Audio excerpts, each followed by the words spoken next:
हरे हरे कृष्णा कृष्ण कृष्ण हरे हरे हरे राम राम राम हरे हरे।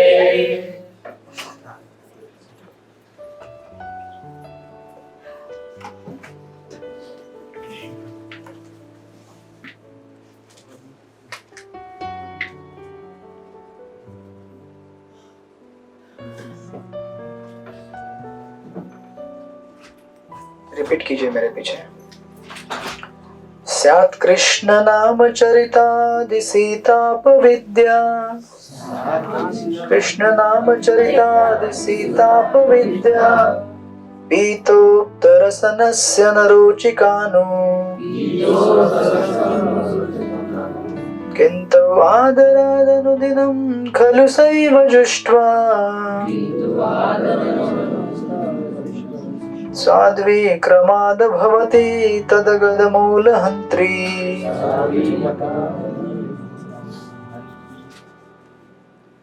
अनुवाद। भगवान श्री कृष्ण का पवित्र नाम, चरित्र, लीलाएं तथा कार्यकलाप सभी मिश्र के समान आध्यात्मिक रूप से मधुर है। यद्यपि अविद्या रूपी पीलिया रोग से ग्रस्त रोगी की जीभ किसी भी मीठी वस्तु का स्वाद नहीं ले सकती, लेकिन यह आश्चर्य की बात है कि इन मधुर नामों का नित्य सावधानी पूर्वक कीर्तन करने से उसकी जीभ में प्राकृतिक स्वाद जागृत हो उठता है और उसका रोग धीरे धीरे समूल नष्ट हो जाता है। तात्पर्य श्रील प्रभुपाद द्वारा। भगवान श्री कृष्ण का पवित्र नाम, उनके गुण, लीलाएं इत्यादि सच्चिदानंद स्वरूप हैं। अतएव स्वभावतः वे सबों को प्रिय लगने वाले मिश्री के समान अत्यंत मधुर है। किंतु अज्ञान की तुलना पीलिया रोग से की गई है, जो पीत के स्त्राव से उत्पन्न होता है। पीलिया से ग्रस्त रोगी की जीभ मिश्री का स्वाद नहीं ले पाती, अपितु पीलिया के रोगी को मीठी वस्तु कड़वी लगती है। उसी प्रकार से अविद्या यानी कि अज्ञान भगवान श्री कृष्ण के दिव्य सुस्वादु नाम, गुण, रूप तथा लीलाओं का आस्वाद लेने की शक्ति को विकृत कर देती है। इस रोग के होते हुए भी यदि कोई अत्यंत सावधानी एवं ध्यान के साथ भगवान श्री कृष्ण के पवित्र नाम का कीर्तन करते हुए तथा उनकी दिव्य लीलाओं का श्रवण करते हुए कृष्ण भावनामृत को स्वीकार करता है, तो उसकी अविद्या नष्ट हो जाएगी और उसकी जीभ श्री भगवान की दिव्य प्रकृति तथा उनके साज सामान का मधुर आस्वाद प्राप्त करने में समर्थ हो जाएगी। इस प्रकार का आध्यात्मिक स्वास्थ्य लाभ कृष्ण भावनामृत के नियमित अनुशीलन द्वारा ही संभव हो पाता है। इस भौतिक जगत में जब कोई कृष्ण भावनामृत की अपेक्षा भौतिक जीवन शैली में अधिक रुचि लेता है, तो वह रुग्ण अवस्था में है, ऐसा समझा जाता है। सहज अवस्था तो श्री भगवान का सनातन दास बने रहना है। जीवेर स्वरूप है कृष्ण नित्य दास। यह स्वस्थ अवस्था तब चली जाती है जब जीव भगवान श्री कृष्ण के माया शक्ति के बाह्य गुणों से आकर्षित होकर भगवान श्री कृष्ण को भूल जाता है। यह माया का संसार दुराश्रय कहलाता है, जिसका अर्थ है मिथ्या या बुरी शरण। जो दुराश्रय में श्रद्धा रखता है उसे निराशा ही प्राप्त होती है। इस भौतिक जगत में प्रत्येक व्यक्ति सुखी होने का प्रयास करता है, और यद्यपि उसके प्रयास सभी तरह से विफल होते हैं, किंतु अविद्या के कारण वह अपनी त्रुटियों को समझ नहीं पाता। लोग एक त्रुटि को दूसरी त्रुटि से सुधारना चाहते हैं। इस जगत में अस्तित्व टिकाए रखने के लिए संघर्ष करने की यही रीत है। यदि ऐसी अवस्था में किसी को कृष्ण भावनामृत ग्रहण करके सुखी होने की सलाह दी जाती है, तो वह ऐसे उपदेशों को स्वीकार नहीं करता। हरे कृष्णा। श्रील प्रभुपाद की जय। तो आप सब लोग का स्वागत है हमारे साप्ताहिक कार्यक्रम में। ये श्री उपदेशामृत का श्लोक नंबर 7 है। आप सबको पता रहेगी ये पुस्तक श्री उपदेशामृत रूप गोस्वामी पाद ने लिखी हुई पुस्तक है। ये इच्छा थी मेरी हम लोग कभी चर्चा करें इस पुस्तक के ऊपर विस्तार से, क्योंकि भक्तों के जीवन में भक्ति कैसे करना है और भक्ति में क्या चैलेंजेस आते हैं, ये जानना बहुत उपयोगी होता है इसकी चर्चा। तो बीच बीच में हम इसको लेते रहेंगे और बाद में कभी स्पेशली लेंगे इस किताब को। क्योंकि अभी संत तुकाराम महाराज के जीवन का हम जब चर्चा कर रहे हैं, तो उनके जीवन में नाम श्रवण हरे कृष्णा कृष्णा कृष्णा हरे राम राम राम हरे हरे प्रमुख विषय है। इसीलिए कुछ कुछ किस्से इसमें से मैं इसमें ऐड करके ले रहा हूँ। बाद में कभी पूरी पुस्तक को भी पढ़ सकते हैं हम लोग एक साथ। तो जैसे कि यहाँ पे बताया गया है कि भगवत नाम मधुर है, लेकिन हमें मधुर नहीं लगता है। क्यों? क्योंकि हम लोग बीमार हैं। जब पीलिया हो जाता है, जॉन्डिस, तो उस समय सबसे मीठी चीज भी आपको कड़वी लगती है। पता है ना, हुआ सबको जॉन्डिस? हुआ है, ज्यादा ही हुआ लगता है इनको। ओके, सबको होता है, मेरे को भी हुआ था। शक्कर अपना शुगर केन जूस पिलाते हैं उसमें, लेकिन नहीं पी सकते क्योंकि कड़वा लगता है, लेकिन पीना ही पड़ेगा क्योंकि वही दवा है उसकी। उसी प्रकार इस संसार से अपने आप को संसार में सुखी बनाने का जो प्रयास है, वो प्रयास जैसे प्रभुपाद यहाँ पे कह रहे हैं विफल होने ही वाला है, वो सफल होने वाला नहीं है। जैसे अगर कोई कैदी सोचे कि मैं जेल में रह के खुश रहूंगा, रहेगा खुश? नहीं बोल रहे, लेकिन हम सब लोग जेल में है ना। और हम लोग क्या कर रहे हैं जेल में? क्या कर रहे हैं हम लोग? पत्थर तो फोड़ ही रहे हैं। सोच रहे हैं कि आज 4 पत्थर फोड़ दिया, बैंक में इतना पैसा जमा हो गया, कल और 8 पत्थर फोड़ा और 8 रुपया जमा हो गया। ऐसे करते करते सोच रहे मैं सुखी होऊंगा, राइट? तो कीजिए अपना प्रयास। भगवान भी बोलते हैं तुम भी कर लगे रहो, मैं भी लगा रहूंगा। मैं भी देखता हूँ कि तुम कितने देर तक पत्थर फोड़ते रहते हो, राइट? तो जब तक हम भगवत नाम का आश्रय नहीं लेंगे, जिससे इस संसार से बाहर निकलने का मौका मिलता है ना। एक सुंदर चित्र आया था कुछ दिन पहले मेरे पास। एक कैदी जेल के अंदर है। आपने भेजा था? नहीं, आपने नहीं भेजा था, पता नहीं किसने भेजा था। एक कैदी जेल के अंदर है। जेल की सलाखें रहती है ना, सलाखों के बाहर 2 चीजें पड़ी हुई है। एक जगह पे एक ब्रेड का टुकड़ा पड़ा हुआ था, एक जगह चाबी पड़ी हुई थी जेल के बाहर। तो जो व्यक्ति है जेल के अंदर, कैदी, वो सलाखों से हाथ बाहर निकाल के वो ब्रेड के टुकड़े को पकड़ने की कोशिश कर रहा है, जबकि बाजू में चाबी गिरी हुई है। तो किसको उठाना चाहिए था? क्यों? बाहर आके खाना खाएगा।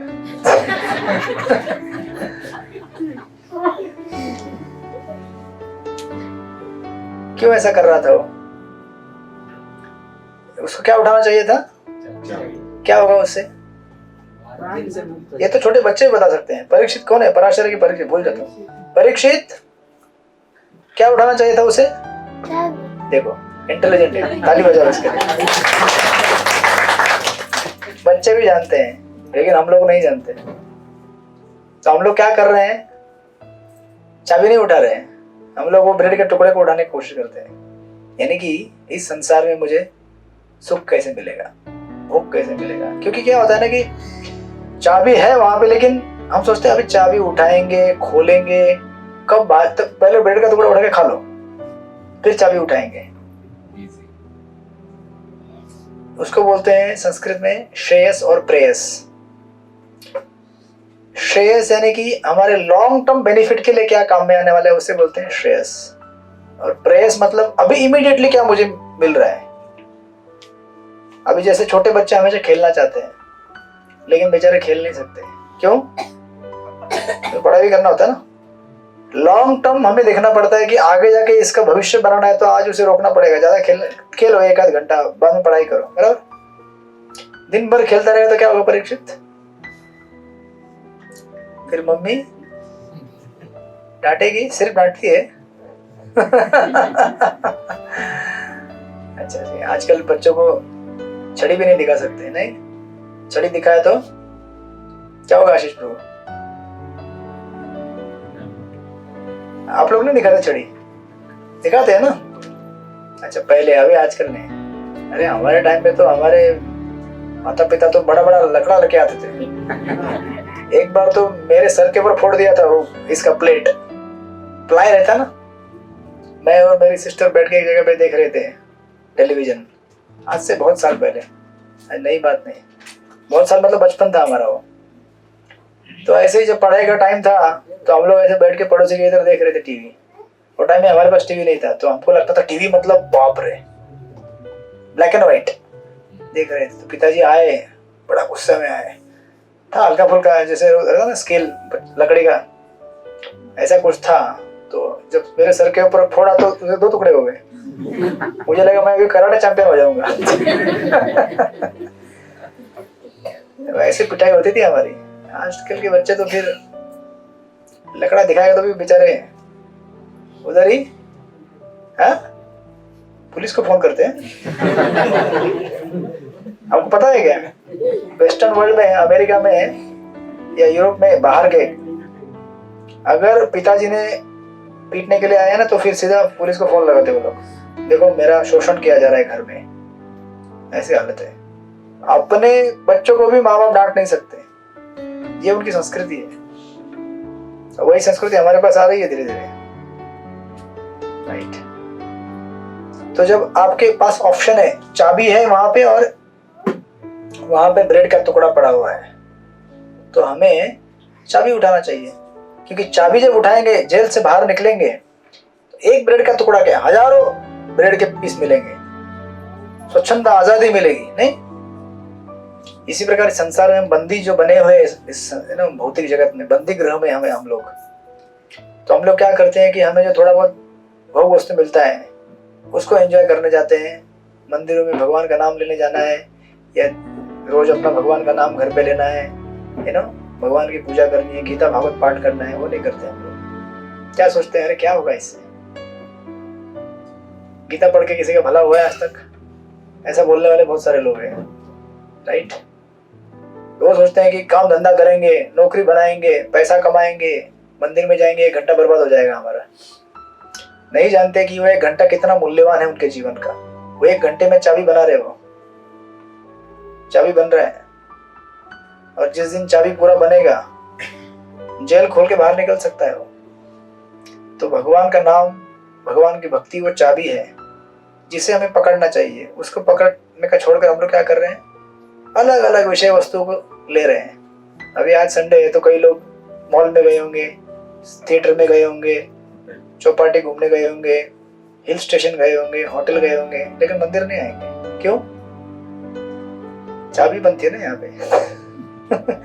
चाबी बनाने में किसी को इंटरेस्ट नहीं है, लेकिन वही उनके दुख का कारण बन जाता है इवेंचुअली, राइट।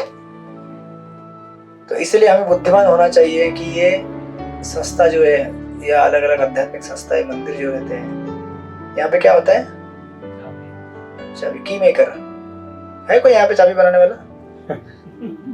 कोई नहीं है? अच्छा ठीक है। आप बनाते हैं? पहले बनाते थे, अभी नहीं बनाते। गोल्ड का चाबी बना देंगे। किसका? गोल्ड का चाबी। गोल्ड, अच्छा। गोल्ड का नहीं चाहिए हमको।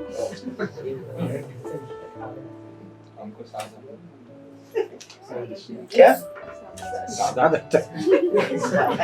लेकिन चाबी दे दो भाई, गोल्ड का हो, लोहे का हो, पीतल का हो, चाबी दे दो। ताला खुलना चाहिए हमारा। ताला किससे खुलता है? हरे कृष्णा कृष्णा कृष्णा हरे राम राम राम हरे। तो इस प्रकार यहाँ पे प्रभुपाद कह रहे हैं कि हम लोग एक त्रुटि को दूसरी त्रुटि से सुधारना चाहते हैं। एक गलती करते हैं, उसको सुधारने के लिए और एक गलती करते हैं, उसको सुधारने के लिए और एक गलती करते हैं, गलती के ऊपर गलती। जैसे एक झूठ बोलने, एक बार झूठ बोलेंगे तो उसको छुपाने के लिए क्या करना पड़ता है? बहुत तुमने छुपाया लगता है। सबसे पहले आंसर आ जाता है। तो ये संसार में ऐसा प्रॉब्लम है, एक चीज छुप है ना, सही करने जाते हैं नहीं होता है, उसके लिए और एक ऐसे करते करते करते करते हमारे कर्मों की एक श्रृंखला तैयार हो जाती है, लंबी सी। एक कर्म को छुपाने के लिए दूसरा कर्म, तीसरा कर्म, चौथा, ऐसा करते करते 84 लाख योनि में घूमते रहो, जन्म जन्मांतर। वहां से मुक्ति का कोई मार्ग ही नहीं है जब तक कि हम भगवान के भक्तों से मुलाकात ना करें, अध्यात्म की तरफ ना बढ़े। तो ऐसे संत तुकाराम महाराज के जीवन से हम कुछ इसको फिर वापस रिकैप करेंगे यहाँ पे बीच में। तो संत तुकाराम महाराज की कथाओं में हम लोग वर्णन कर रहे हैं कि किस प्रकार संत तुकाराम महाराज उन्होंने शिवाजी महाराज को उपदेश दिया कि राजन आप क्या कीजिए, क्षत्रिय धर्म का पालन कीजिए, आप राजा हैं, आपका कर्तव्य है आपकी प्रजा को संभालना, और आपकी प्रजा को सही रास्ते पे लेकर जाना आपका कर्तव्य है, और उन्हें काम रूपी बंधन से बचाना। इस संसार में हम सब लोग किससे पीड़ित हैं? काम रूपी भवरोग से पीड़ित है। काम यानी कि ऐसा नहीं कि स्त्री पुरुष, काम यानी कि अनेक अनेक इच्छाएं, मुझे ये चाहिए, मुझे वो चाहिए, मुझे ये चाहिए, है ना। एक मोबाइल गया, उसका नया मॉडल आया, वो चाहिए, तीसरा चौथा पांचवा, अरे मोबाइल तो मोबाइल ही है ना। फिर ये जो आदत रहती है, फिर इवेंचुअली बोलेंगे पार्टनर भी बदल दो, वैसा होता है, क्योंकि वो आदत बन जाती है आपको, राइट। तो इसीलिए हर एडमिनिस्ट्रेटर राजा, उसका कर्तव्य क्या है? प्रजा को काम रूपी बंधन से बचाए। केवल शासन करना नहीं है।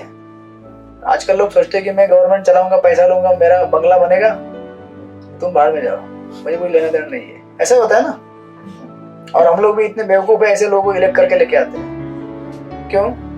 क्योंकि वो बोलेगा तुमको फ्री में चावल मिलेगा, फ्री में दाल मिलेगी, फ्री में ये मिलेगा, वो मिलेगा। अरे फ्री के साथ देखो क्या आ रहा है बाहर।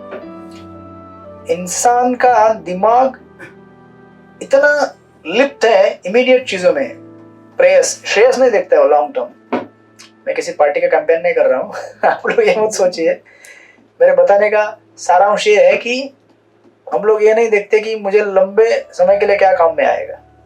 इस संसार में जीव जो है भोग करने आया, लेकिन उसके भी एक प्रक्रिया है। वेदों में वर्णन दिया गया है किस प्रकार आप अगर एंजॉय भी करना तो कैसे एंजॉय करना चाहिए आपको। इस तरह से करना चाहिए कि उसमें एंजॉय भी हो जाए लेकिन फंसे भी नहीं, समय आने पर उसे बाहर निकल भी सके।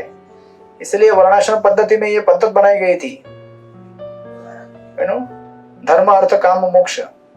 धर्म का पालन करो, उससे अर्थ मिलेगा। धर्म में यानी कि देवी देवताओं को प्रसन्न करो, पूजा पाठ करो, प्रसन्न होंगे, आपको प्रचुर मात्रा में धन देंगे। धर्म हो गया, अर्थ मिला, उससे इंद्र तृप्ति करोगे, घर परिवार बंगला गाड़ी सब मजा करोगे। कुछ समय बाद फिर धर्म अर्थ काम भी हो गया, अभी मोक्ष की तरफ बढ़ो। ऐसा नहीं कि जीवन मरते दम तक केवल एंजॉय करते रहो, राइट।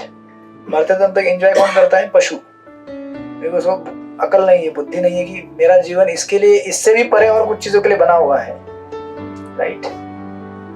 तो इस तरह से शिवाजी महाराज को उपदेश देते हैं कि जाओ आप और राज्य संभालो। तो शिवाजी महाराज जाने के पहले उनसे प्रसाद लेके जाते हैं, नारियल और थोड़ा सा भाकरी, जिससे उनको पुत्र रत्न उत्पन्न होता है, जो कि आगे जाके शिवाजी महाराज के बाद उनके साम्राज्य को संभालेगा।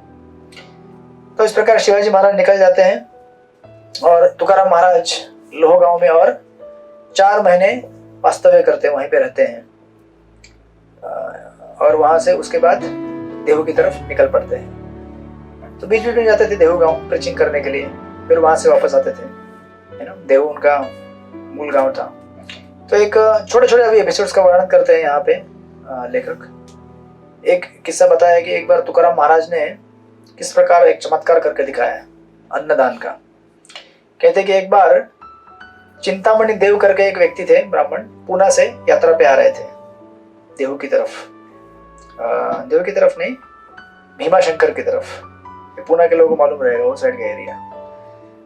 तो रास्ते में आते आते बीच में उनको हॉल्ट करना था, तो देहू की तरफ चले गए और देहू में रुक गए। बोले कि अभी यहाँ शाम हो गई। पहले जमाने में ऐसा रहता था, लोग ट्रैवल करते थे, जहाँ पे शाम हो गई वहीं पे रुक जाते थे, और जहाँ पे रुकते थे ना तो उस गांव के लोग उनके लिए व्यवस्था भी करते थे। ऐसा कोई ये नहीं था होटल लॉज बीच, है ना, एकदम सिंपल सिस्टम था। जहाँ रुकोगे लोग व्यवस्था कर देते थे उस रात के लिए, फिर नेक्स्ट डे आप वहां से आगे जा सकते हो। तो ये लोग तुकाराम महाराज के पास आए देहू गांव में और बोले कि आप तो वैष्णव हैं, कृपाशाली हैं, हम लोग हमारे कुछ लोगों के साथ यहाँ पे आए हैं भीमाशंकर जाने के लिए, अभी रात हो गई, यहाँ पे रुक रहे हैं, तो हमारे लिए कुछ प्रसाद की व्यवस्था कर सकते हैं क्या आप? क्योंकि सबको मालूम है वैष्णव लोगों को प्रसाद बहुत रहता है क्योंकि प्रसाद बांटते हैं, वो भगवान को भोग लगाते हैं, right. Hare Krishna is known for what? महामंत्र के लिए हरे कृष्णा नहीं जाना जाता है ज्यादा, किसके लिए जाना जाता है? सब अग्री कर रहे हैं हरे कृष्णा मतलब प्रसाद, चाहे सिंपल ही क्यों ना हो खिचड़ी, लेकिन प्रसाद, राइट।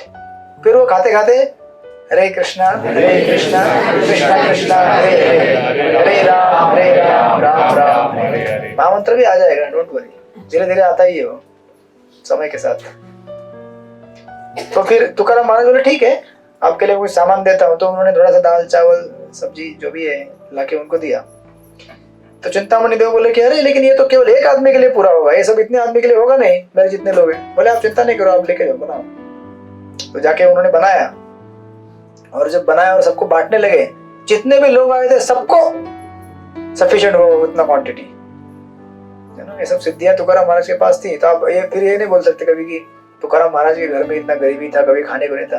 अरे इतने सिद्ध व्यक्ति थे वो, लेकिन अपने आप को भगवान के ऊपर निर्भर रखने के लिए कभी इन चीजों को प्रकट नहीं करते थे, राइट।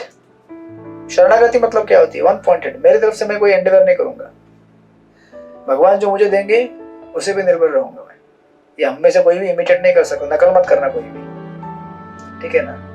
हम अपना काम करते रहे, प्रेयर करते रहे कि हम एटलीस्ट रोज कुछ समय बैठ के नाम कीर्तन कर सके। हरे कृष्णा कृष्णा कृष्णा हरे हरे, हरे राम राम राम। तो कल से मत बोलना चौपाटी में जाकर बैठ रहा हूँ, भोजन नहीं मिला अभी तक, जब नहीं करूंगा। भगवान बोलेंगे मंदिर में तुमको बुलाया था प्रोग्राम में, प्रसाद भी अरेंज किया था, आया नहीं, मैं क्या करूँ। तो सबके लिए अलग अलग भगवान ने प्लान और व्यवस्था बना के रखी है। हम सबको तुकाराम महाराज के जैसा एकदम उनके जैसा कर भी नहीं सकते, नकल करने का प्रयास किया तो मर जाएंगे भूखमरी से। तो हमें हमारे स्थिति के अनुसार जो भी कर्तव्य उनको पालन। सारांश उनकी शिक्षाओं का क्या है? नाम जप, भगवान का नाम कीर्तन, राइट। तो इस प्रकार इतना सारा प्रसाद सब उनको मिल गया और सब लोग खा के प्रसन्न होकर वहां से फिर चले गए। ये जैसे आपने महाभारत में कथा सुना हुआ हो अक्षय पात्र का, है ना। भगवान जब आते हैं, ये दुर्योधन भेज देता है दुर्वास मुनि को कि जाओ जरा उनको थोड़ा मजा चखते हैं आज। दुर्वास मुनि आते हैं, बोलते हैं कि प्रसाद दो। उस दिन द्रौपदी ने प्रसाद ले लिया था अक्षय पात्र में से। जिस द्रौपदी ने ले लिया मतलब खत्म, अभी मिलेगा नहीं उसमें से। तो अभी विपत्ति के समय में भगवान के भक्त क्या करते हैं? गाली देते हैं एक दूसरे को, या टीवी देखते हैं, मोबाइल खोलते हैं, सिगरेट पीते हैं। यही तो करते हैं ना लोग। जब ज्यादा स्ट्रेस आता है जीवन में तो क्या करते हैं लोग?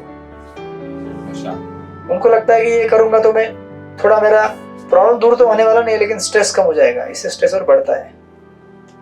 विपत्ति के समय में, संकट के समय में हमें क्या करना चाहिए? हरे कृष्णा कृष्ण कृष्ण हरे हरे, हरे राम राम राम। स्पेशली विपत्ति के समय में।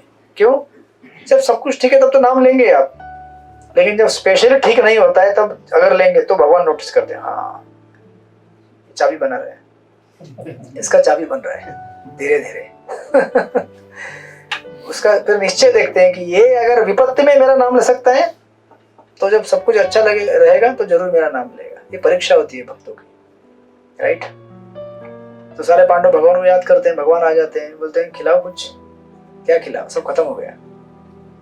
आप भी ऐसे हैं कि उसी समय आते हैं जब सब खत्म हो जाए, तो नहीं कुछ रहेगा, थोड़ा सा एक दाना चिपका रहता है बर्तन के बाजू में, भगवान की कृपा से होगी। अभी आप देखिए ना, अब प्रसाद होगा तो बर्तन धोया नहीं होगा क्या? धोया होगा ना, सब साफ करके रखा होगा, तो एक दाना कैसे मिला वहां पे? है ना, भाई भगवान सब अरेंज करके रखते हैं। बोलते एक दाना है ना उधर, खिलाओ मुझे, खाते हैं, बस सारे लोग संतुष्ट। दुर्वास मुनि, उनके सारे शिष्य 60,000 खा पी के, मतलब नदी में है वो, स्नान कर रहे, उधर ही उनको पेट भर गया। अभी नहीं जा सकते हम लोग, भूख लग गया। अगर हम जाएंगे उनके पास तो क्या होगा? भीमसेन छोड़ेगा नहीं, बोलेगा खाना ही पड़ेगा तुमको, नहीं खाया तो मेरे गधा रेडी है इधर।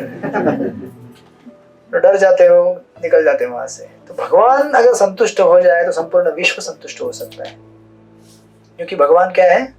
जड़ है पेड़ की, और हम सब क्या है? अलग अलग शाखाएं, पत्ते, फूल। जब पानी जड़ में डालेंगे तो अपने आप पत्तों के ऊपर आ जाएगा, फलों को फूलों को मिलेगा। आप बोलेंगे अलग से मैं पत्ते पर पानी डालता हूं, तो क्या होगा?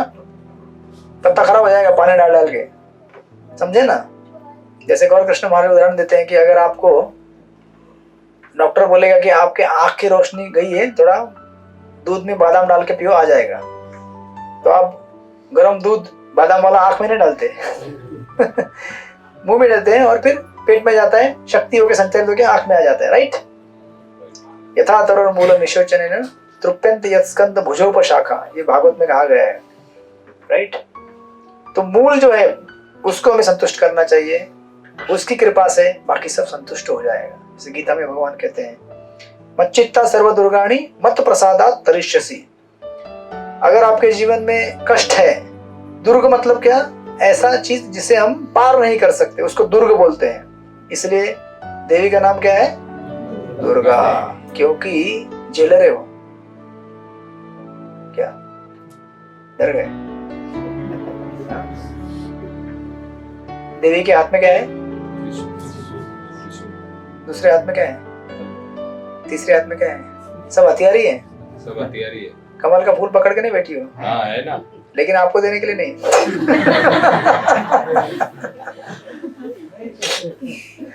आपको देने के लिए त्रिशूल, तलवार, भाला, वो सब है। फूल आपके लिए नहीं है, फूल शिव जी के लिए है। तो होता क्या है कि इसलिए उसको दुर्गा मतलब कठिन, दुर्ग मैंने कि किला, बेसिकली दुर्गा का अर्थ होता है किला। तो किला कैसा होता है, अभेद्य होता है, उसको भेदना कठिन होता है, और जो किले की रखवाली करता है उसको बोलते हैं दुर्गा। देखो फोन आया दुर्गा का। तो ये संसार किसका गढ़ है? ठीक है ठीक है, करेंगे आराम से। बम फट गया क्या? नहीं ना, तो इतना टेंशन क्यों ले रहे हैं? अपने फोन रखो, नहीं तो आपका फोन बजा देगी माया। दुर्गा बोलेगी इनका फोन बजाता हूँ। तो जो सरपास करना कठिन रहता है, जिसको भेदना, उसको बोलते हैं दुर्ग, और उसकी जो रखवाली वो है दुर्गा।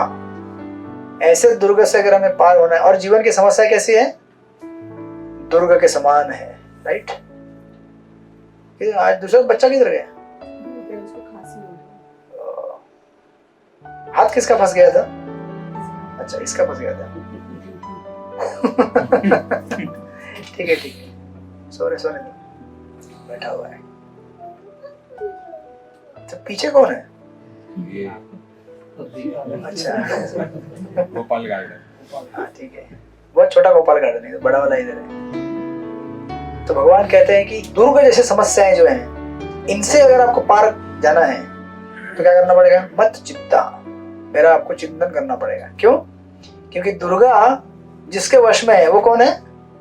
भगवान विष्णु, राइट। तो अगर हम भगवान को पुकारेंगे, सुपरिटेंडेंट ऑफ जेल, तो ये छोटे मोटे और बड़े बड़े, छोटे के साथ बड़े बड़े समस्याएं जीवन की, उसको हम इजीली पार कर सकते हैं। अगर नहीं उनका स्मरण किया कठिन है, राइट। संत तुकाराम महाराज संतों के लिए तो एकदम ऐसे चुटके में कर देंगे, लेकिन हम उनके चरणों का अनुसरण करते हुए, जैसे उन्होंने भक्ति परायण जीवन जिया है, हम भी अगर इसका पालन करेंगे तो हम भी एक्सपीरियंस कर सकते हैं जीवन में ऐसे मिराकल्स, छोटे छोटे छोटे छोटे, राइट। तो एक एपिसोड का यहाँ पे वर्णन दिया है। उसके बाद और एक सुंदर एपिसोड का वर्णन करते हैं कि एक बार तुकाराम महाराज, वहां पे एक नदी का संगम है, मूला और भिवड़ा, को पता रहेगा। आप पुणे से माता जी? नहीं, मौसी हमारी, शोले वाली नहीं है। मूला और भिवड़ा नदी है वहां पे, उसका संगम है। जाके मूवी देखना बता, ठीक है, नाम लिया इसलिए मैंने। तो ये नदी का संगम जो रहता है, उस संगम पे पवित्र माना जाता है स्नान करना। तो एक बार तुकाराम महाराज उस नदी की तरफ गए थे स्नान करने के लिए संगम के ऊपर। तो जो रास्ता जा रहा था उस नदी की तरफ, उस रास्ते में एक भयंकर डॉग, इसे क्या बोलते, कुत्ता। कभी कभी कुछ कुत्ते, हमारे एक बार भक्त गए थे अभी कुछ समय पहले इधर बिलम, हमारे दो भक्त गए थे ब्रह्मचारी, कुत्ते ने उनको काटा। कुछ कुत्ते ऐसे रहते, पागल रहते हैं एकदम, और उनको कंट्रोल करना मतलब बहुत डिफिकल्ट रहता है, हुंस रहे एकदम। तो तुकाराम महाराज जिस रास्ते से जा रहे थे वहां पे वो कुत्ता रहता था। जितने भी वहां से लोग जाते थे, अधिकांश लोगों को काट जाता था और सीधा इधर गले में पकड़ के खून पीता था। ऐसा भयंकर कुत्ता उस रास्ते में रहता था। तो तुकाराम महाराज उसी रास्ते से जा रहे थे। तुकाराम महाराज गए तो उनके ऊपर भी अटैक करने के लिए आया वो। और तुकाराम महाराज कैसे हैं, वो तो पंछियों को दाना देते थे, बोलते थे कल आ जाना वापस दाना चुगने के लिए, जाके पानी पी लेना। ऐसे तुकाराम महाराज जा रहे थे, उनके ऊपर वो कुत्ता आया और इस कुत्ते का बहुत कंप्लेंट भी गया था लोकल, वहां पे जो अथॉरिटी रहता था, जो म्युनिसिपल रहेगा, लेकिन कोई उसको कुछ कर नहीं पाया था। तो तुकाराम महाराज जा रहे थे तो तुकाराम महाराज के ऊपर अटैक किया उसने और पूरा ऐसा गले पे अभी काटने वाला था। तुकाराम महाराज बोले कि है ना, मैं मराठी में यहाँ पे लिखा हुआ है, मैं पढ़ता हूँ, बोलते कि मी तुझ्यावर गुरगुर करत नाही, तू माझ्यावर का करतोस। तो मैं तेरे ऐसा ओ कर रहा था, तो बोले मैं तो कुछ नहीं कर रहा हूँ भैया तेरे ऊपर ऐसा, तू क्यों कर रहा है कुत्ते को बोल रहे हैं तुकाराम महाराज भगवान के भक्त इतने कृपाशाली रहते हैं, ऐसे बात कर रहे हैं मानो किसी इंसान से बात कर रहे हैं, राइट? क्योंकि भेद नहीं है कि ये इंसान है पशु है, सबको समान मान रहे हो। तो उससे क्या होता है, इतना सुनने के बाद कुत्ता एकदम शांत हो जाता है। जैसे पालतू बिल्ली रहती है ना, पूंछ ऐसे दबा के ऐसे ऐसे करके आती है, कुत्ता ऐसे हो जाता है एकदम। और सब लोग उस चमत्कार देखकर एकदम आश्चर्यचकित हो जाते हैं, अरे तुकाराम ने सिर्फ इतना बोला और शांत हो गया। आप लोग ट्राई मत करना मेरे साथ हुआ था। आपके साथ हुआ था तो आपने क्या बोला? नहीं, बिल्ली को बोला रास्ता मत काटना, उधर ही रुक गई। नहीं, मैं वही ये कर रहा हूँ। अच्छा, लगता है आप भी तुकाराम महाराज के पार्षद हैं। उनके पास कुत्ता आया था, आपके पास बिल्ली आई थी। वो मतलब बोलते हैं ना, बिल्ली रास्ता काटे तो वहां पे रुक जाना चाहिए, और कुत्ता काटे तो रुकना चाहिए। मतलब काटे मतलब काटे नहीं, रास्ता रास्ता काटे, क्रॉस, तभी रुकना चाहिए। उस दिन रुके बिल्ली। नहीं मैं बोले कुत्ता अगर रास्ता काटे तो भी रुकना चाहिए क्या? नहीं। अच्छा तो बिल्ली रुक गई और फिर बाद में आप चले गए वहां से? पास हो गए। और बाद में और मन में बोला हरे कृष्ण, निकल गया। ओके, लेकिन कुत्ते के साथ ट्राई मत करना। नहीं, वो एग्रेसिव है। तो इस तरह से अभी क्या हुआ उसके बाद देखिए, वो कुत्ता उसके बाद इतना शांत हो गया कि उधर से जो लोग आते जाते थे किसी के ऊपर भौंकता नहीं था। वो बाद में किसी को एकदम वैसा देखता भी नहीं था, एकदम नम्र रह के रहता था और सबको अपना रास्ता देता जाने के लिए। तो लोगों ने चमत्कार देखा, एकदम आश्चर्यचकित हो गए। अब ये एपिसोड बाद में आएगा कनेक्ट करने के लिए, लेकिन उसके बाद और एक इमीडिएटली एपिसोड दिया है तुकाराम महाराज का। वहां से जब आगे बढ़ते हैं वो, तो तुकाराम महाराज एक बार है ना उसी एरिया से होकर दूसरी तरफ जा रहे थे, रांजणगांव वो एरिया है। वहां पे एक छोटा सा बेट था, आइलैंड, उसके ऊपर शिवाजी अपना शिव जी का मंदिर था। तो शिव जी का दर्शन करने के लिए और वहां पे उनका भजन करने हेतु यहाँ पे जा रहे थे तुकाराम महाराज, उस नदी से क्रॉस कर। तो वहां पे गए है ना मंदिर में, शंकर शिव जी के वहां पे बैठे। माता जी आत्मा दे, तुम्हारा ये आत्मा दे, उनको अंदर आने दो। वहां पे खड़ी हो माता जी, अरे बोल अंदर आने दो उनको, दरवाजा खोलो ना, आइए बैठिए। तो शिव जी वहां पर शिव जी के मंदिर में तुकाराम महाराज एकांत चित्त होकर भगवान विट्ठल और रुक्मिणी का नाम स्मरण करने लगे। हरे कृष्णा कृष्ण कृष्ण हरे हरे, हरे राम राम राम हरे हरे।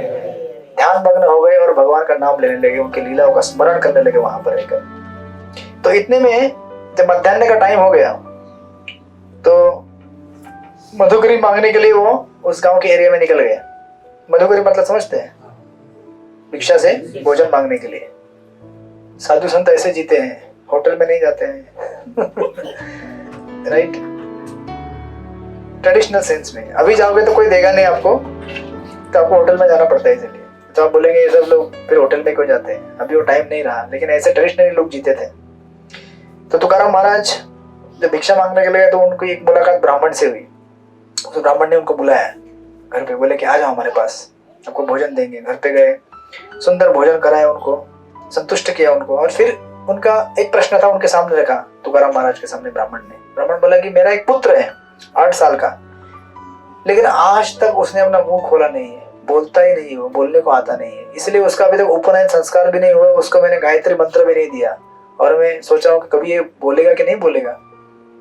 ब्राह्मण का पुत्र है तो उनकी इच्छा थी कि गायत्री करे, वेद पाठों का उच्चारण करे, लेकिन कर ही नहीं रहा था वो, क्योंकि उसको बोलने को नहीं आता था। तो तुकाराम महाराज बोले, ये ब्राह्मण बोले कि इसका कुछ उपाय है क्या। तो तुकाराम ने उस बालक को बुलाया सामने, बोले इधर आओ, उधर बैठे रहना, ठीक है। तो इधर आओ, और बोलने लगे, प्रेम से बोलने लगे उस ब्राह्मण को, पुत्र को साथ में गोद में रखकर, बोले बाला विठ्ठल म्हण, बोले बोल बालक विठ्ठल बोल। और आश्चर्य, बालक ने क्या बोला, विठ्ठल विठ्ठल विठ्ठल। बालक बोलने लगा। जैसे बालक ने विठ्ठल बोला, अभी देखिए ना, कितने साल से नहीं बोल रहा था वो, इतना प्रसन्न हो गया वो ब्राह्मण। और उसका तुरंत फिर जहाँ पे तुकाराम महाराज थे, उसको अभी आजकल पता नहीं आप करते कि नहीं करते हैं, घर पे करते हैं सब वो उपनयन वगैरह, थ्रेड वगैरह सेरेमनी नहीं करते, सिर्फ एक ही होता है आजकल सेरेमनी, 3 ही होता है बेसिकली, 3 ही होता है। नामकरण, वो हमारे तुषार प्रोग्राम है सोमवार को उसके बच्चे का, फिर विवाह, और फिर अंतिम। 3 संस्कार कलयुग में केवल किए जाते हैं, नाम संस्कार, विवाह संस्कार और अंतिम संस्कार, मृत्यु संस्कार। ये बताया नहीं जाता है पहले उसको कि तेरा और एक तीसरा संस्कार होने वाला है। ऐसे तो 16 संस्कार होते हैं अलग अलग, लेकिन प्रोमिनेंटली 3 ही किए जाते हैं आजकल कलयुग में, राइट। तीसरा भी बता के रख देना चाहिए पहले से, तीसरा भी आएगा, तैयारी कर लेना, चाबी बना लेना पहले ही। तो इसका तुरंत दूसरे दिन फिर वो सेरेमनी करके उनको बना देते हैं, मतलब थ्रेड वगैरह डालते हैं। अब आप बोलेंगे ऐसे तुकाराम महाराज के बोलने से तुरंत कैसे बोल गया हो। ये होती है भगवान विष्णु के भक्तों की महिमा, क्योंकि उनकी इच्छा भगवान की इच्छा है। भक्त जो इच्छा करते हैं उसको भगवान नकार नहीं सकते।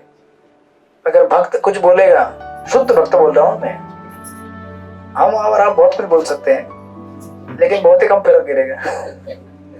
इन्होंने बोल दिया बिल्ली रुक जा, रुक गई। नहीं, वो हुआ था मेरे साथ। लेकिन पता नहीं अगली बार कुत्ता आएगा तो रुकेगा नहीं रुकेगा, नहीं रुकेगा। पहले से बोलने लगेगा। उसके लिए बिस्किट लेना, ठीक है, ट्राई मत करना।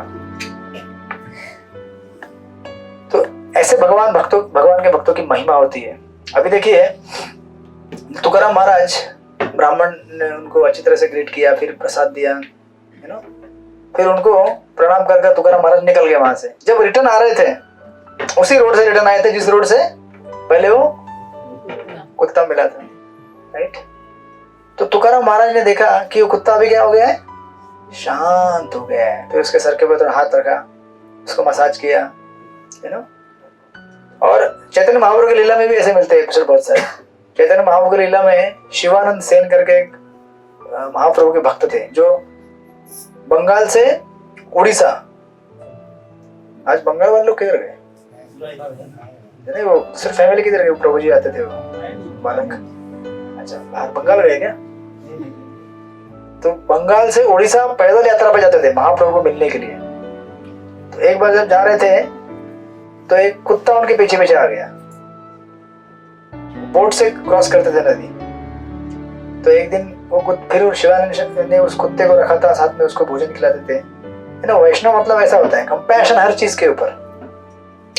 एक दिन वो कुत्ता घूम जाता है, तो शिवानंद बोलते हैं कि जब तक कुत्ता को लेकर नहीं आओगे तब तक मैं भोजन नहीं करने वाला, ढूंढ के लेके आओ उसको। मतलब एग्जाम्पल पैरेलल बता रहा हूँ मैं चैतन्य महाप्रभु की लीलाओं में। तो उसी प्रकार यहाँ भी ये कुत्ता इतना शांत हो जाता है, तुकाराम महाराज उसको मसाज करते हैं और आगे निकलते हैं। तो ये कुत्ता उनके पीछे पीछे आता है, मुड़ के देखते तो पीछे पीछे आ रहे हैं। देहू गांव तक आ जाता है वो वहां से। और वर्णन आता है कि वो कुत्ता उसके बाद तुकाराम महाराज के साथ ही उस विट्ठल रुक्मिणी मंदिर के उधर रहता था। और स्पेशली उसको कहा गया है कि प्रत्येक कीर्तन वाला तो उपस्थित रहता से, हर कोई कीर्तन होता था ना, वो कुत्ता होना ही चाहिए वहां पे कीर्तन के लिए। और कहते हैं कि इतना ही नहीं, हर एकादशी को व्रत का पालन भी करता था वो। देखिए, भगवान के भक्तों का अगर कृपा कटाक्ष एक बार आपके ऊपर गिर गया, आपका जीवन, आपकी चाबी आपके जेब में आ गई। अब एक पशु अगर ऐसा भगवत भक्त बन सकता है है ना, भगवान की कृपा से। तो आप सोचिए, हम आने दो अंदर, उनको आने दो, आइए अंदर आइए अंदर।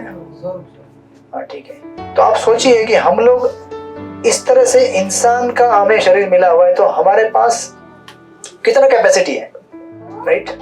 आपको बोलना है कुछ माता जी?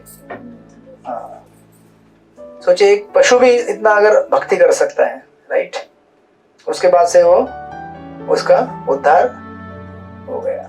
तो शायद अगली बार आपकी कृपा से वो बिल्ली या कुत्ता जब ये महामंत्र बोलते, हरे कृष्णा कृष्णा कृष्णा हरे हरे, हरे राम राम राम हरे हरे। तो इसलिए हमें ये नहीं सोचना चाहिए कि क्या होगा, मैं किसी को कुछ तो हमारे पास जो भी कैपेसिटी, महाप्रभु हरिदास ठाकुर जी ने पूछा था, जो नाम आचार्य है, वो बोले थे कि महाप्रभु उनको पूछते थे कि इतने सारे जो जीव जंतु है, पेड़ पौधे, उनका कैसे कल्याण होगा? इंसान तो महामंत्र बोल लेकिन इनका कैसे होगा? तो हरिदास ठाकुर बोले कि आप जब महामंत्र जोर से बोलेंगे, हरे कृष्णा कृष्णा कृष्णा हरे हरे, हरे राम राम राम हरे हरे, तो आपके नाम उच्चारण को सुनकर उनका कल्याण होगा, राइट? इसलिए कभी भी हमें नाम जप कैसे करना चाहिए? जोर से, मतलब इतना भी जोर से नहीं कि आपके घर में जो लोग हैं बोलेंगे टीवी आपका वॉल्यूम कम करो इतना बोलना चाहिए जितना हमें सुनाई दे। और कीर्तन जो है लाउडली होना चाहिए, जोर से होना चाहिए, जिससे जितने भी लोग सुनेंगे उनका भी कल्याण हो जाएगा। इस तरह से तुकाराम महाराज के ये छोटे छोटे कुछ किस्से बता रहे हैं कि एक वैष्णव का महिमा क्या रहता है, वैष्णव का सामर्थ्य क्या रहता है ना। वैष्णव के सामर्थ्य से, भगवान के सामर्थ्य से जो चीज असंभव है संभव हो सकती है। ये असंभव चीज है ना। एक पशु भगवान का भक्त बनना, मंदिर में आना, कीर्तन करना संभव चीज है क्या? नहीं है। एक जिसको बोलना नहीं आता वो बोल सकना, ये असंभव चीज है ना। इसलिए प्रहलाद महाराज अपने प्रार्थनाओं में नरसिंहदेव से क्या कहते हैं? बालस्य नेह शरणम पितरो नरसिंह नार्थस्य चागतम उदनवती मज्जतो नो तप्तस्य तत्पतिविदिर इहि अंज श्रेष्ठ। वो कहते हैं कि अगर किसी बोट पानी में चल रही है और भगवान की इच्छा हुई कि ये बोट डूबनी चाहिए तो वो डूबेगी, और वो अगर चलनी चाहिए तो चलेगी। आप बोलेंगे हाँ बहुत आसान फिलोसॉफी है, लेकिन मैं जब बोट में जाता हूँ तो डूबती है मेरी बोट राइट? ऐसा क्यों होता है? उसके अलग अलग कारण है। लेकिन आप देखेंगे कि अस्पताल में एक ही बेड है ना, एक ही दो बेड रहते हैं। एक बेड में एक पेशेंट है, दूसरे बेड में दूसरा पेशेंट है। दोनों को सेम बीमारी है। एक को बहुत सारी दवाइयां मिलती है क्योंकि उसको पैसा है दवाई लेने के लिए, दूसरे को दवाई मिलती नहीं है क्योंकि पैसा नहीं है उतना। लेकिन फिर भी जिसके पास कम दवाई है वो जीता है, बहुत सारा दवाई जो लेता है वो मर जाता है। ऐसे कई उदाहरण देखने को मिलते हैं। क्यों? कौन डिसाइड करता है? भगवान। उसके अपने अपने कर्म रहते हैं, उसका उसको परिणाम देते हैं। ये जीना चाहिए, ये मरना चाहिए, ये मरना चाहिए, जीना चाहिए। भगवान की इच्छा और भगवान की कृपा जहाँ पे होती है वो फल फूलता है। कृपा निकल गई खत्म हो जाता है, राइट? तो इस प्रकार तो नरसिंहदेव को प्रहलाद महाराज प्रार्थना में बोलते हैं। उसके बाद और एक सुंदर एपिसोड का वर्णन किया है तुकाराम महाराज के, जो सन इन लॉ थे, क्या बोलते हैं उसको हिंदी में, जमाई राजा। उनकी बेटियां थी ना, उनकी शादी हुई थी। तो तुकाराम महाराज के एक थे जमाई, उनका नाम था मालजी गाड़े करके। ये भी एक सुंदर एपिसोड दिया है यहाँ पे। एक बार उन्होंने तुकाराम महाराज से पूछा कि तुकाराम महाराज मुझे कुछ सेवा दीजिए, आप, मैं कुछ सेवा करना चाहता हूँ। तो बोले कि ठीक है, आप क्या करो, नित्य नियम से गीता का पाठ करो, घर में जाकर भगवत गीता पढ़ाई करो। तो ये भगवत गीता पढ़ाई करते थे घर पे रहकर। लेकिन एक दिन उनके पड़ोसी, उनका नाम था खेड़कर जोशी, एक सचमुच खेड़कर थे, मतलब खोड़कर थे खेड़कर नाम है उनका। तो ये खेड़कर जोशी एक दिन इनके घर पे आए, मालजी गाड़े जो तुकाराम महाराज के जमाई थे, और देखने लगे कि ये कैसे भगवत गीता पढ़ता है। तो उनका उच्चारण थोड़ा उल्टा पुल्टा होता था, जैसे हमने लास्ट टाइम देखा था एक एपिसोड। तो उनको करेक्शन करने के लिए उसने बोला कि मालजी तू ठीक से गीता नहीं पढ़ता है, तेरा उच्चारण में गड़बड़ है, इससे तेरे को क्या होगा, नरकवास भोगना पड़ेगा। तो अभी इतना जबरदस्त हेवी फीडबैक दिया, दूसरे दिन से गीता पठन बंद हो गया। अभी अगर आप में से कोई मोबाइल देखकर जब करता है, तो अगर मैं आके बोलूंगा बहुत गाली दूंगा, तो दूसरे दिन क्या होगा, सिर्फ मोबाइल देखेगा, वीडियो गायब हो जाएगा। तो समझाने का भी तरीका रहता है, प्रेम से समझा कर, आराम से, हौले हौले, धीरे धीरे, राइट। तो इन्होंने बहुत डांट दिया, तो उन्होंने गीता पठन बंद कर दिया। उस दिन ये जो जोशी जी थे, उनके सपने में भगवान विट्ठल आए, बड़ा डांटने लगे, बोले उनके गीता पठन से मैं बहुत संतुष्ट था, मैं प्रसन्न था, आपने उनको इस तरह से डांट दिया और कंफ्यूज कर दिया, उन्होंने गीता पाठ ही बंद कर दिया। अभी जाओ वापस और उनको बोलो गीता पाठ चालू करो, नहीं तो तुम्हारा खैर नहीं। देखो भगवान की जो कृपा होती है हमारे ऊपर, तो भगवान करेक्शन भी करते हैं। जब हम कभी कभी वैष्णव का अपराध करते हैं, गलत काम करते हैं, तो भगवान अगर हमें बताए ना, अच्छा है हमारे लिए। जिस दिन जब कभी भगवान हमें बताते नहीं, तो समझ जाने कि भगवान बहुत रुष्ट हो गए हमारे ऊपर। करेक्शन करना भी एक प्रेम का एक सिम्टम है। जब बालक कोई गड़बड़ करता है तो माता उसको तुरंत करेक्शन करती है, क्यों? प्रेम करती है उससे, चाहती है कि ये खराब ना हो जाए, बिगड़ ना जाए। अरे माँ बोले जाने दो यार, ये तो बिगड़ा हुआ है और उन्हें सुधरने वाला नहीं, मतलब आपको अनाथ आश्रम में छोड़ दिया, अभी आप सनात नहीं हो सकते कभी। तो कभी अगर भगवान हमको जीवन में करेक्शन करे हमारी गलतियों के लिए, तो उसे भगवान की कृपा माननी चाहिए, गुस्सा नहीं करना चाहिए, अरे ऐसे कैसे मेरे को करेक्शन कर रहे हो, राइट। तो ये जोशी जी जाते हैं उनके पास और माल जी को बोलते हैं, माल जी गीता पाठ चालू कर दे भैया, अगर गीता पाठ बंद किया तूने तो मेरी खैर नहीं। भगवान सपने में आए थे मेरे और डांट के गए हैं पूरा। तो माल जी बोलता है, मैं तो अनपढ़ हूँ, मैं गंवार हूँ, मुझे कुछ पढ़ना नहीं आता है, मैं नहीं पढ़ सकता। तो लेकिन फिर भी जोशी जी उनको समझाते हैं कि भाई तू पढ़ मेरी आफत तू नहीं समझ सकता है। तो फिर वो उधर 4 महीने रुकते हैं और 4 महीने रुककर उनको अच्छी तरह से गीता का पठन करवाते हैं, ग्रामर के साथ, मतलब अच्छा तुमको उच्चारण जमेगा, ऐसे 4 महीने उनको बिठाकर भगवद गीता पढ़ाते हैं। फिर उसके बाद उनका नित्य से फिर पाठ चालू हो जाता है। सारांश बताने का ये है कि भगवान हमारे भाव से प्रसन्न होते हैं, हमारे चेतना से प्रसन्न होते हैं। केवल हमने कितना जैसे मंदिर में कोई झाड़ू मार रहा है कोर्टयार्ड में, तो इससे भगवान प्रसन्न नहीं होते कि इसने कितना किलोमीटर झाड़ू लगाया मैंने आज 3 किलोमीटर एरिया में झाड़ू लगाया और मैंने उसके साथ साथ देख रहा था कि कोई मेरा फोटो खींच रहा है क्या, फोटो नहीं खींच रहा कोई, ठीक है मैं वेट करता हूँ जब तक कोई फोटोग्राफर नहीं आके झाड़ू नहीं मारूंगा। कभी कभी लोग क्या करते हैं कि प्रशंसा प्राप्त करने के लिए या दिखावट के लिए सेवा करते हैं, राइट। वो भी अच्छा ही है, कुछ ना कुछ करने का प्रयास कर रहे हैं, लेकिन उससे हमें ज्यादा लाभ नहीं होगा। तो हमें सेवा किसके लिए करना चाहिए? इसके लिए करना चाहिए, भगवान के लिए, वैष्णव की प्रीति के लिए। इसके लिए नहीं कि मेरा नाम हो जाए, मुझे कोई 2-4 लोग आके बख्शीश दे, अवार्ड दे, राइट। हम भगवान की प्रसन्नता के लिए सेवा करेंगे तो उसे शुद्ध भक्ति कहते हैं। और अगर हम सेवा अपनी खुद को ग्लोरीफाई करने के लिए करेंगे तो उसे भोग कहते हैं। तो सेवा में भी भोग आ सकता है। भक्ति इतनी गहरी है कि भक्ति करते करते हमें कभी कभी पता नहीं चलेगा कि हम भोग कर रहे हैं, भक्ति कर रहे हैं। हो सकता है वो लोगों को दिखाने के लिए भक्ति कर रहे हैं या फिर हमें कुछ भौतिक लाभ की इच्छा है उससे। तो ऐसी भक्ति है लेकिन शुद्ध नहीं है वो। ऐसी भक्ति से हमारा चाबी जल्दी बनने वाला नहीं है, टाइम लगेगा। फिर तब तक वो ब्रेड के टुकड़े को देखते रहेंगे। हो सकता है फिर बोलेंगे चाबी बनाने में बहुत कंटाला आ रहा है, तो ब्रेड उठा लो, बड़बड़ खा लो। तो ये खतरा रहता है अगर हम भौतिक स्तर पर ही भक्ति करते रहे लंबे समय तक। तो भागवत में बताया गया है 3 स्तर होते हैं भक्तों के, कनिष्ठ, मध्यम, उत्तम। कनिष्ठ भक्त मतलब निचले स्तर का भक्त, 3rd ग्रेड। उसके ऊपर रहता है 2nd ग्रेड, उसको बोलते हैं मध्यम अधिकारी। उसके ऊपर रहता है उत्तम अधिकारी, 1st क्लास, वो तो प्योर डिवोटी है, शुद्ध भक्त है। 2nd वाला मतलब जिसको समझ आई है कि भगवान है, भक्त है, माया है, सब कुछ। और 3rd ग्रेड का मतलब चाबी को भी देख रहे हैं, ब्रेड को भी देख रहे हैं। ज्यादा ध्यान ब्रेड की तरफ है, कम ध्यान चाबी तरफ। बीच बीच में चाबी दिखती है। जो 2nd ग्रेड का डिवोटी आके बोलता है चाबी देख भैया, चाबी गिरी हो। अच्छा चाबी है क्या? हाँ ठीक है। वो चला जाएगा, थोड़ा ब्रेड की तरफ देखेगा। 1st ग्रेड केवल 1st ग्रेड तो चाबी लेके हाथ में घूमते मारते हैं संसार को।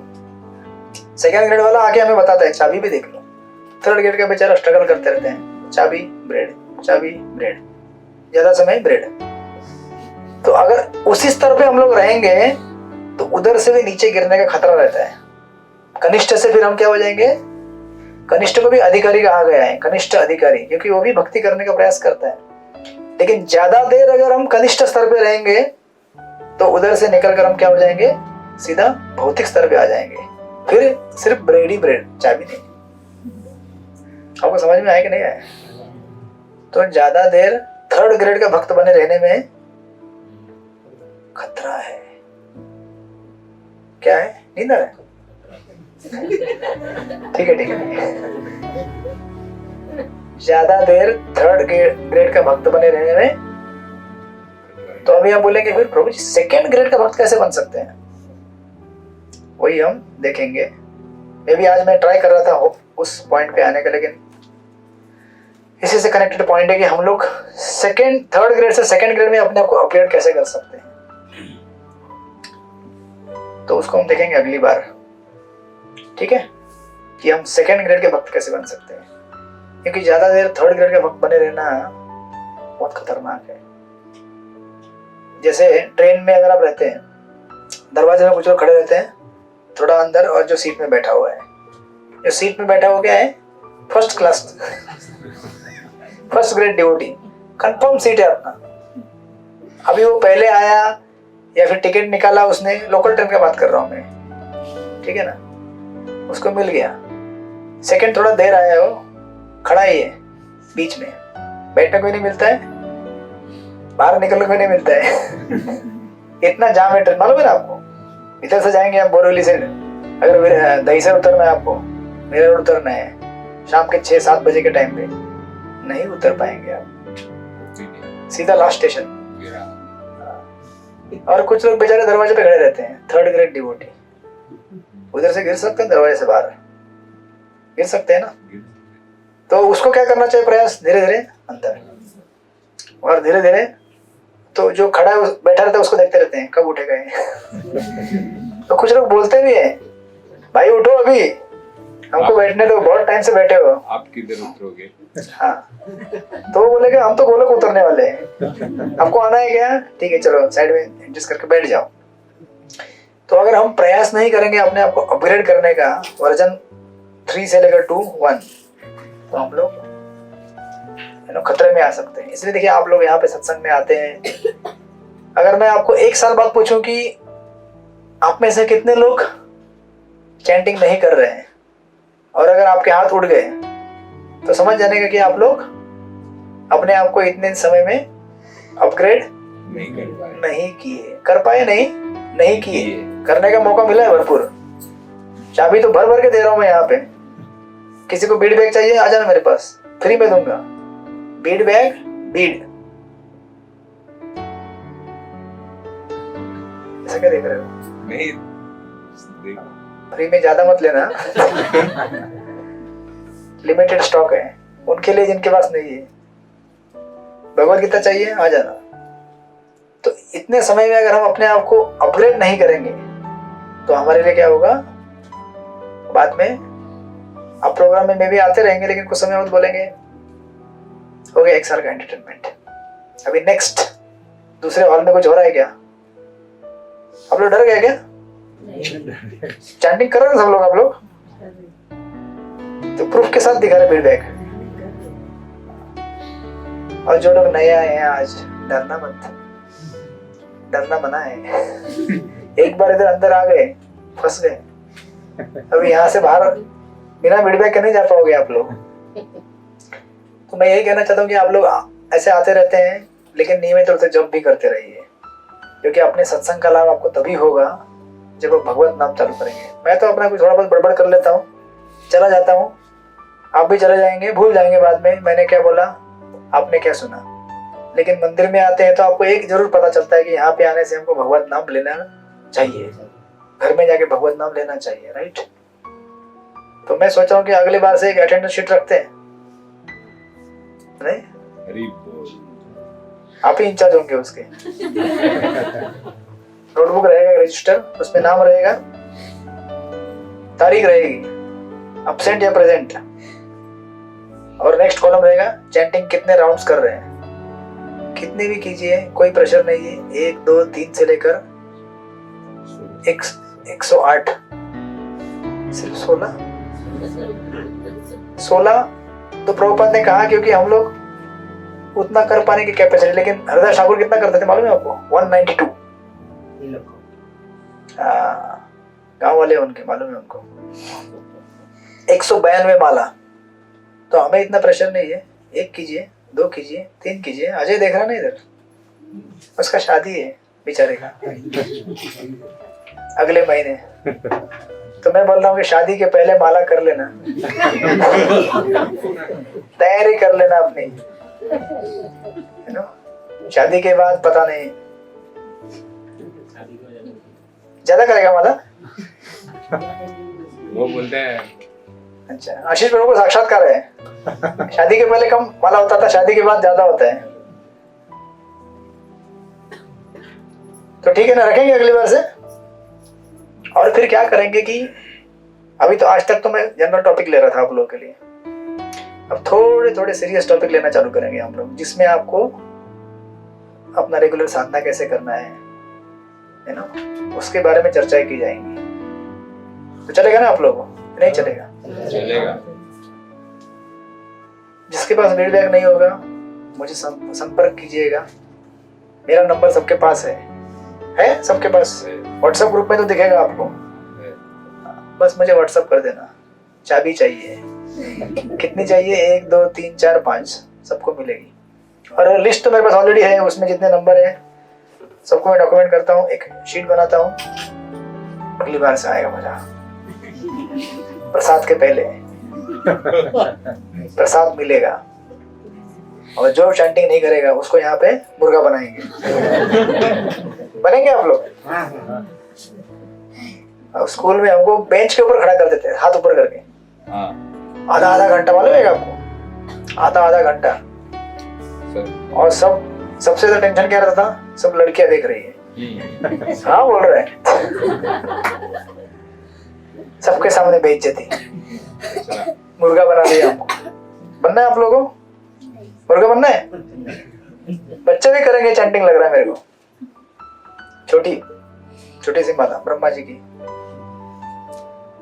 तो हम लोग करेंगे अगली बार से। और थोड़े कुछ बेसिकली क्या आएगी, ऐसी कुछ चीजें जो हमारे नाम श्रवण में हमको काम में आएंगी, क्योंकि अभी हमारा ध्येय सामने हमारे दिख गया है। हमारा ध्येय क्या है? चाबी। हरे कृष्ण महामंत्र की चाबी। उसको हमें, जैसे है ना, आज एक भक्त हमारे सामने से जा रहे थे तो उनके हाथ में बीड़ बैग था, तो मैं सोच रहा था जैसे कोई पुलिस वाला जाता है उसके पास क्या रहती है? बंदूक रहती है। नहीं, मतलब हर व्यक्ति का अपना अपना एक सामान रहता साथ में। मतलब भक्त के लिए क्या है? जब उसका हथियार है वो। जैसे ही माया अटैक करेगी, क्या करने का? हरे कृष्णा कृष्णा कृष्णा हरे हरे, हरे राम राम राम हरे हरे। अगली बार से संख्या कम मत कर देना। ये सुनकर के अभी हमारा अटेंडेंस होने वाला है। अभी स्कूल चालू हो गया है। इतने दिन तक तो हम लोग क्या कर रहे थे?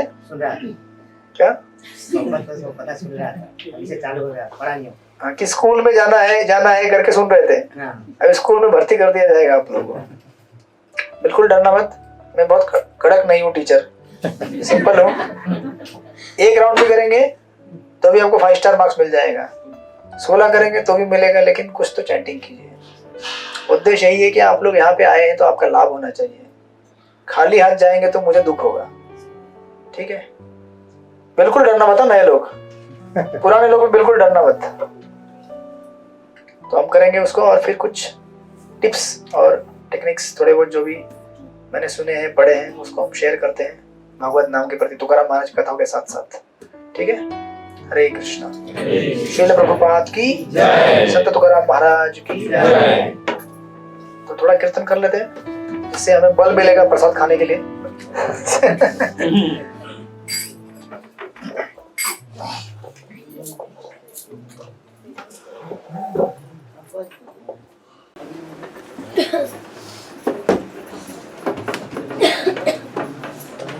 ऐसा कीर्तन करिए समझकर कि ये जीवन का हमारा आखिरी कीर्तन है।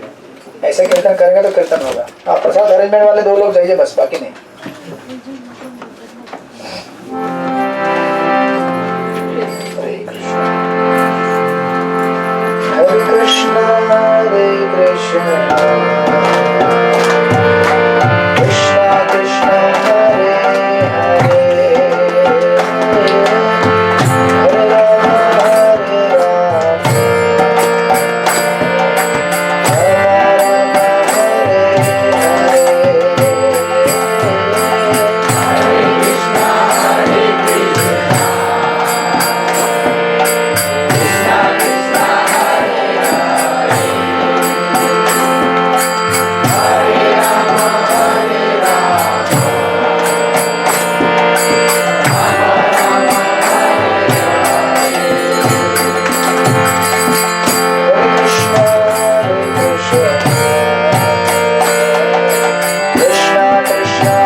गोपीनाथ भगवान की जय। वंशकल्पतरुश्च